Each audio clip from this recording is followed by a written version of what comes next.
আসসালামু আলাইকুম। প্রতি বছর আমরা ঈদুল আজহা পালন করি, লক্ষ লক্ষ পশু কোরবানি হয়। কিন্তু কখনো কি ভেবে দেখেছি এই যে বিশাল এক ত্যাগের উৎসব, এর পেছনের আসল গল্পটা কি? এটা কিন্তু শুধু একটা পশু কোরবানির গল্প নয়, না, এর চেয়েও অনেক গভীর। এটা হলো এক বাবা আর তার ছেলের অবিশ্বাস্য আনুগত্য আর বিশ্বাসের এক চরম পরীক্ষার গল্প। চলুন আজ আমরা সেই মর্মস্পর্শী কাহিনীটাতেই ডুব দেই।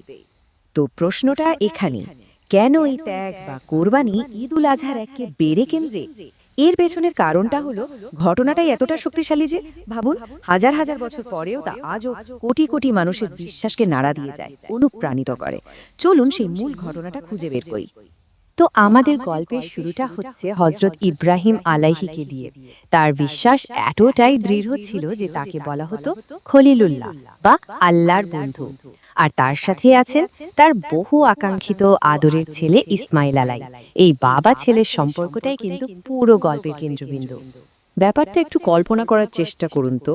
প্রায় সারা জীবন অপেক্ষা করার পর ৮৬ বছর বয়সে হযরত ইব্রাহিম আলাইহিসসালাম এই সন্তানকে পান।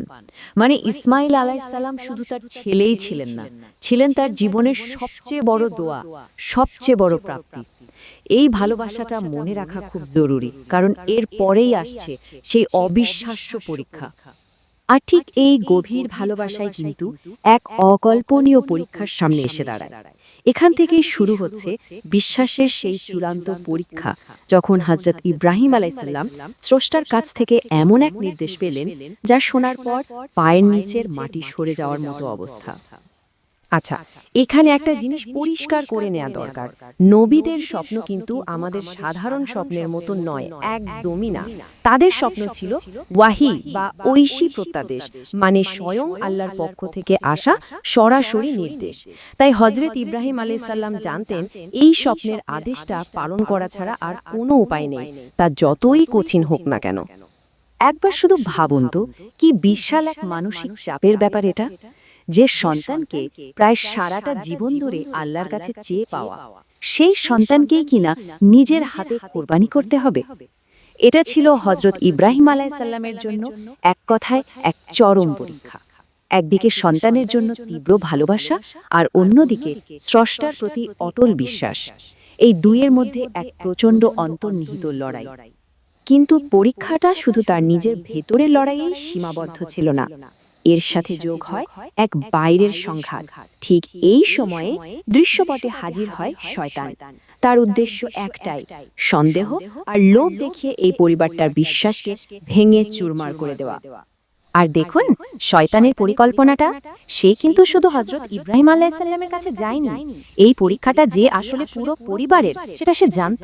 তাই সে একে একে তিনজনের কাছেই গেল: মা হাজরা, ছেলে ইসমাইল এবং সবশেষে বাবা ইব্রাহিম আলাইহিসসালাম। প্রত্যেকের ঈমানকে সে আলাদাভাবে পরখ করতে চেয়েছিল। প্রথমে শয়তান গেল মা হাজেরার কাছে, মায়ের মনকে উস্কে দেওয়ার চেষ্টা করল, কিন্তু তার জবাবটা ছিল একেবারে অবিশ্বাস্য। তিনি বললেন, যদি এটা আল্লাহরই হুকুম হয় তবে এর চেয়ে বড় সৌভাগ্য আর কি হতে পারে। মাতৃস্নেহের চেয়েও তার কাছে আল্লাহর হুকুম বড় ছিল। তার বিশ্বাস ছিল পর্বতের মতো অটল। এরপর শয়তানের টার্গেট হলো কিশোর ইসমাইল বয়স মাত্র ১৩। কিন্তু তার উত্তরটা শুনুন। তিনি বললেন, আল্লাহর হুকুমে তার পথে জীবন দিতে পারার চেয়ে বড় ভাগ্য আর কিছুই হতে পারে না। তিনি এটাকে মৃত্যু হিসাবে দেখেননি, দেখেছেন পরম এক সম্মান হিসাবে। কি অসাধারণ প্রজ্ঞা!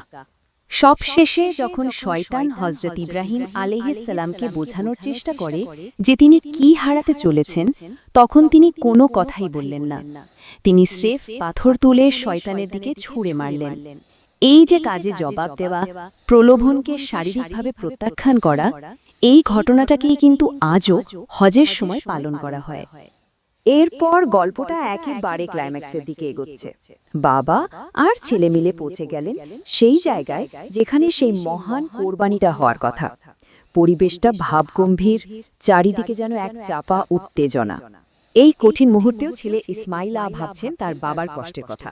তিনি বাবাকে বললেন তার হাত পা বেঁধে দিতে আর তাকে উপর করে শুয়ে দিতে, যেন বাবা তার মুখটা দেখে দুর্বল হয়ে না পড়েন।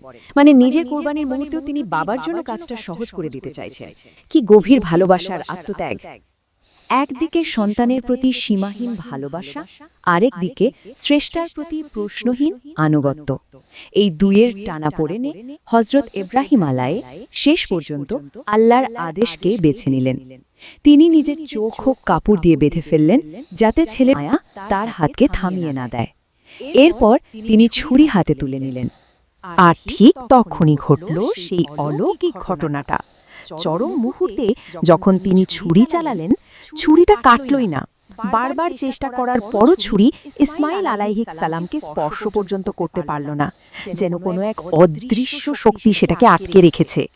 ঠিক সেই মুহূর্তে আল্লাহর পক্ষ থেকে ইসমাইল আলাইহিস সালামের জায়গায় একটি দুম্বা পাঠিয়ে দেওয়া হলো, আর গায়েবী আওয়াজ এলো, হে ইব্রাহিম, তুমি তো তোমার স্বপ্নকে সত্য প্রমাণ করেছো।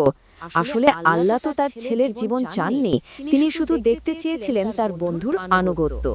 পরীক্ষা শেষ হলো, আর জয় হলো বিশ্বাস আর করুণার। কিন্তু এই ঘটনাটা এখানেই থেমে যায়নি, বরং এই একটা ঘটনা থেকে এমন এক উত্তরাধিকার তৈরি হলো যা আজও কোটি কোটি মানুষের জীবনকে প্রভাবিত করে চলেছে। এই কঠিন পরীক্ষায় পাশ করার পর হযরত ইব্রাহিম আলাইহিস সালামকে একের পর এক পুরস্কার দেওয়া হলো। তাকে আরেক পুত্র ইসহাক আলাইহিস সালামের সুসংবাদ দেওয়া হলো। বাবা ছেলেকে মিলে কাবা ঘর নির্মাণের মতো দেওয়া হলো, আর তাদের এই ত্যাগের স্মৃতিতে প্রতিষ্ঠা করা হলো হজ, যা ইসলামের 5টি স্তম্ভের একটি। আর মজার ব্যাপার কি জানেন, এই গল্পের প্রত্যেকটা গুরুত্বপূর্ণ ঘটনা কিন্তু আজও হজের বিভিন্ন আচারের মধ্যে একেবারে জীবন্ত। যেমন ধরুন, সেই যে শয়তানকে পাথর মারা বা পশু কোরবানি করা, এগুলো সবই কিন্তু হযরত ইব্রাহিম আলাইহিস সালাম আর তার পরিবারের সেই কঠিন ঈমানি পরীক্ষারই স্মৃতি। প্রতি বছর লক্ষ লক্ষ মানুষ হজের সময় ঠিক সেই কাজগুলোই করে থাকেন, সেই ইতিহাসকে স্মরণ করেন। হযরত ইব্রাহিম আলাইহিস সালাম প্রায় 175 বছর বেঁচে ছিলেন, আর তার এই অটল বিশ্বাসের জন্য আল্লাহ তাকে যে উপাধি দিয়েছিলেন তা হল খলিল উর রহমান, যার অর্থ পরম করুণাময়ের বন্ধু। তো এই হাজার হাজার বছরের পুরনো গল্পটা আজও আমাদের জন্য একটা গভীর প্রশ্ন রেখে যায়। আজকের এই আধুনিক সময়ে আমাদের নিজেদের জীবনের সত্যিকারের আত্মসমর্পণ বা আনুগত্যের মানে কি? হযরত ইব্রাহিম আলাহর এই ত্যাগের গল্প থেকে আমরা নিজেদের জীবনে কোন শিক্ষাটা নিতে পারি? এটা ভাবার বিষয়, তাই না?